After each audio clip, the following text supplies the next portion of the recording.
So you can develop and tap into your intuition simply by using your awareness. However, that's not the only way that you have to do it. And if you want to, if it feels easier or feels more enjoyable and fun to you, use intuitive tools. Use tools of divination. So I'm talking pendulum, tarot cards, oracle cards, automatic writing is something that you could do, dream interpretation, which I teach.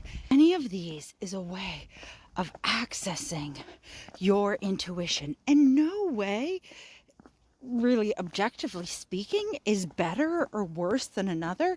It's simply a matter of you tuning into what works best for you. And for many people, this changes over time.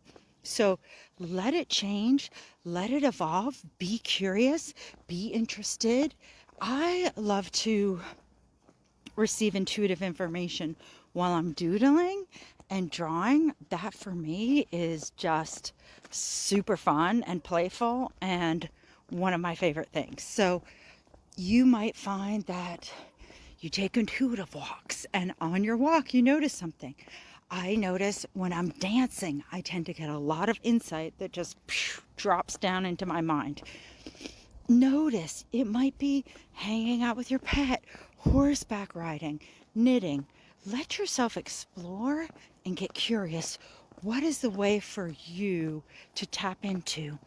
Tune into your higher self, your intuition, your inner wisdom and guidance that's within you. It's within every single person. You have the ability to cultivate this gift, to grow this skill, to make it bigger, and to make it more enhanced and a bigger part of your life. I am Rachel Strivelli. I'm an intuitive guide. I am author of Talk to the Trees, intuitive business advisor.